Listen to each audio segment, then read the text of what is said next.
What's going on, guys? The real Sharif M here, and today we need to talk about the maddest lad in knife design, Gustavo Cecchini, baby.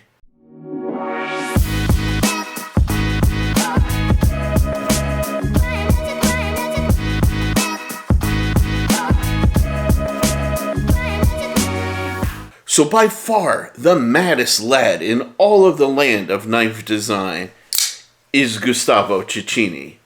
Look at this. This is the ZT0055, his collaboration with ZT Knives. And this is like the nutsest thing I'm sure you guys have ever seen come out of the ZT factory. You have all of this crazy milling through here. Micro milling up top, micro milling on bottom, blue anodized floating back spacer, compound ground reverse tanto, and just nutball ergonomics. Now, this is discontinued, unfortunately, but it also has one of the sickest features I've ever seen on a production folding knife, right? By far. And that is the SLT flipper system. This is a spring-loaded flipper. It actually has like a barrel that's attached to the blade with a bearing inside and a spring. And this predates the Lee Williams kickstop, by the way.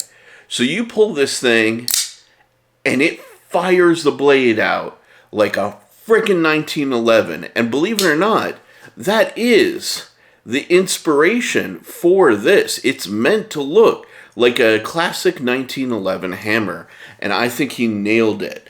And when you do deploy it, it tucks away and hides right here beneath the blade and beneath the scales, man.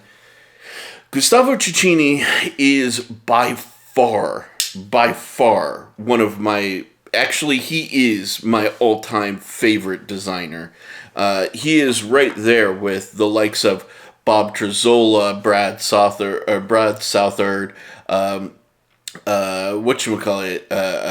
Shuragorovs, you know, the brothers, and Sergey. Like, he is just insane. What makes him so fundamentally different than everybody else is just his approach to just graphic breakdowns, shapes, like everything. Let me kind of like take you for a little bit of a tour. Here is one of his two collaborations that he did with Kershaw. Again, reverse tanto, but this thing is hollow ground on both sides of the tanto right here with this transition. Look at these crazy shapes. Again, the blue backspacer, blue pocket clip right here. And one of the most nuts parts about this, since this is meant to be like a work knife, check out that flipper tab right there. You know what that is? That's a bottle opener. It's a frickin' bottle opener. He designed it so that you could take your work knife and really use it, and boom, it hides away within the scales. Like, how sick is that? How absolutely nuts is that? That's why, like, you know, GTC is a gangster, man. Absolute gangster. Here's another one of his. Man, I always have a hell of a time trying to dig this one out of my case.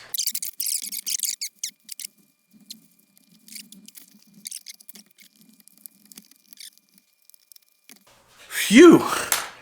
I finally got this little bastard out. Jesus Christ. But check this guy out. Look at this little SOB. This is called the Kershaw Hops, man. And it's the same idea. This is just a little micro opener. Perfect ergos. You just open up some boxes, all of that good stuff. And then check that out.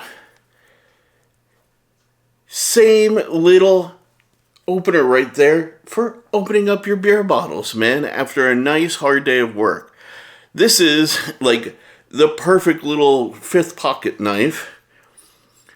Blue standoffs right there. Blue pocket clip. I mean, this thing is absolutely sick, and it is spring assisted. Like, dude, what a silly little but awesome little knife, right? But this is GTC, man. Like, he does these crazy designs that you would never expect. One of my favorite knives by him is actually this guy, the Federal, which he teamed up with Boker to do. And this thing doesn't look like it would be comfortable in hand, but once you wrap your fingers around it, oh man, is it good. Man, is it good. Just amazing. Absolutely amazing. And what makes it really interesting is this contouring right here. And it lines up perfectly with your ring finger. Look at that. It just finds a perfect spot in your hand. This is such a great knife design, and it's so subtle. I wish that Boker would have done this a little bit better, because it came in 440C, and it came with just no lock bar insert. This is titanium on steel, and it definitely had a bit of lock stick in the beginning. Now, what also makes this thing such a crazy design is it does have a pocket clip, but you don't notice it right away. Yeah, this is the pocket clip. The idea is you actually, look at this, the titanium is cut out here. You actually flex over the titanium and then slide this in your pocket. Unfortunately, great idea, just doesn't really work, because how are you supposed to do this one-handed? You need to kind of almost secure the base to get that twisting action, and even when you do, you don't get a lot of opening there, as you can clearly see. This does make it very difficult to slide onto any material. I mean, this is a handkerchief. This isn't even that thick. And I just can't do it. You know, so imagine trying to get this over like denim jeans or something like that.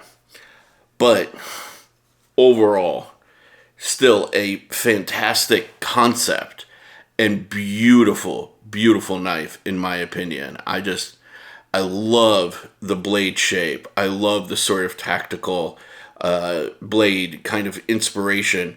Ever so slight recurve here. Look at that jimping, bro. Isn't that crazy? It's just artful, you know? And that's kind of like the nature of GTC, actually. He is a mix of art and function, the likes of which most designers never really truly fully achieve. I mean, when I first saw his stuff, it actually reminded me of some of the great architects. So in the world of like car and product design, we look at architecture actually quite a bit, because there are these massive structures that deal with incredible volumes and shapes. And there are a lot of like modern architects that are doing some really like crazy unconventional stuff. And Gustavo Cecchini is really like their peer, which is really interesting. I never expected to find somebody who does something on this level within the knife space, really. Because the knife industry is so driven by tradition. I mean, you have the Lanny's clip here, right?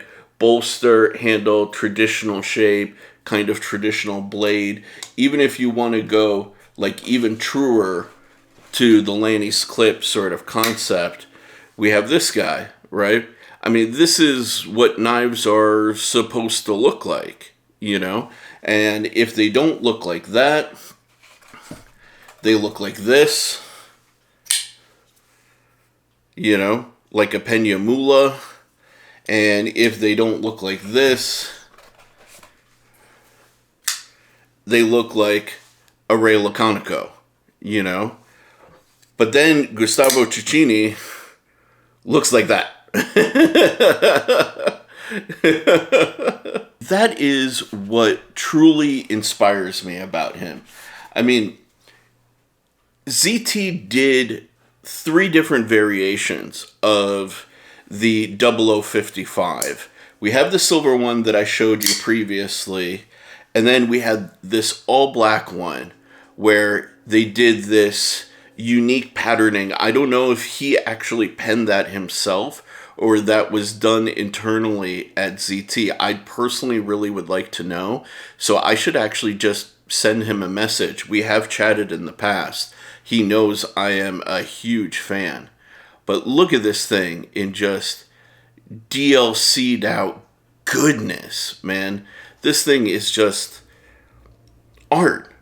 It truly is. It's art in a knife, but it's functional art. Absolutely functional. And then the last one was a bronze with a stonewashed black blade.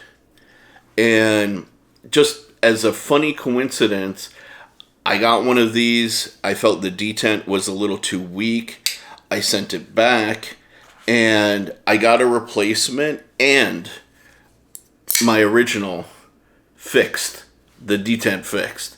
So I actually ended up with 4 of these. It's the only knife that I have so many duplicates of. And so with this particular one, I sent it off to the knife modders, if you know them, Lindy Lou and Richie. And I had them bead blast or media blast the body of mine just because I love it and I could use it and it'll snail trail and show my personal like patina. But yeah, man, like this thing is just awesome. Just absolutely incredible.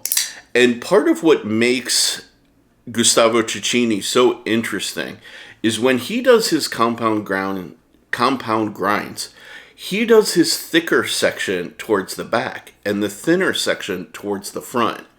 He actually wants you to use the tip for doing those kind of quick, slicey utility cuts. And then he gives you more of a wedge back here for your bearing down and high pressure cuts, which I find to be incredibly interesting. And a few designs have sort of mimicked this since he's really kind of put this out there. Now, the 0055 is a variation on his airborne knife design, which I will pop up a few pictures up here. And the airborne is just so stunning. It's definitely on my, if I ever own like 100% custom folder, it's on my before I die wish list, truly. And his prices are not cheap because he does all the work in-house. He does all of his blades, he does all of his San Mais, if he does integrals, and he does a lot of integrals. He does it all by himself. And he is just that level of maker, really.